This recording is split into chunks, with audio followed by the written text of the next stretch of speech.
ফাতিমা রাদিয়াল্লাহু তাআলা আনহা বিশ্বনবীর কলিজার টুকরা, চাচাতো ভাই আলীর সাথে বিয়ে হলো।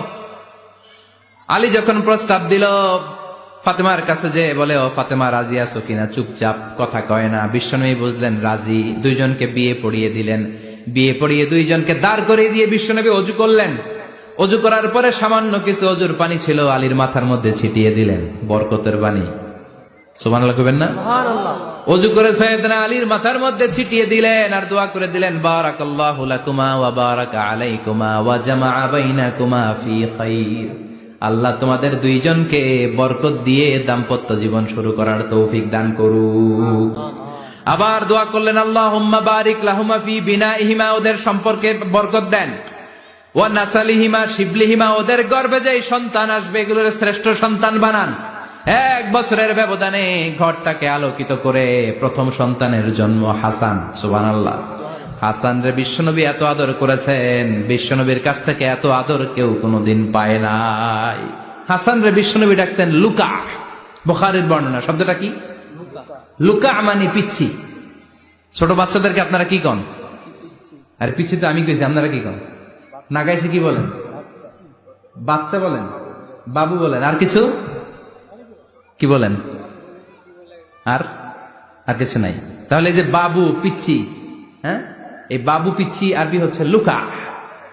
বিশ্বনবী ফাতেমার ঘরে এসে বলতেন, আইনা লুকা, পিচ্ছিটা কই রে?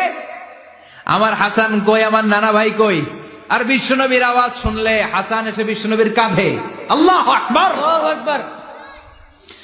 বিশ্বনবী বলতেন, ফাতেমা আমার কলিজার টুকরা, যে ফাতেমারে কষ্ট দেয় সে আমারে কষ্ট দেয়, ফাতেমারে আনন্দ দেয় মানে আমি বিশ্বনবীরে আনন্দ দেয়। এই ফাতেমা সব সময় পর্দায় থাকতেন, দিনের বেলা বেরোতেন না, সারা দিনে টয়লেট করতেন একবার, সেটাও করতেন রাত্রে, যাতে দিনের বেলা কেউ তারে না দেখে। কি ব্যালেন্স লাইফ, কি ব্যালেন্স লাইফ! রাতে একবার টয়লেটে যাওয়া মানে কি সারাদিন খাওয়া দাওয়া এরকম ব্যালেন্স করে করতেন। কেউ দেখতে পারে নাই ওনারে, কেমন ছিল কেউই জানতো না।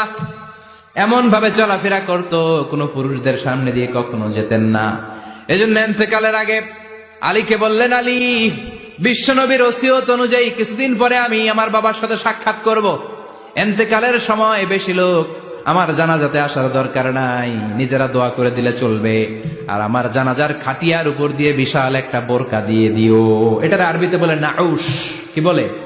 এই প্রথম কোন নারী তার খাটিয়ার উপরে নাউশ ব্যবহার করেছে, জন্য এটাকে বলে সুন্নাতু ফাতিমা, ফাতেমার সুন্নাত। সাইয়েদাতুনা ফাতেমার আগে কেউ জানাজার খাটিয়াতে নাউশ ব্যবহার করে নাই। আল্লাহু আকবার, আল্লাহু আকবার। আলীকে বলে গেলেন, আলী, অল্প কয়েকজন পুরুষ নিয়ে জানাজা দিও, বেশি মানুষের কাছে আমার নিও না।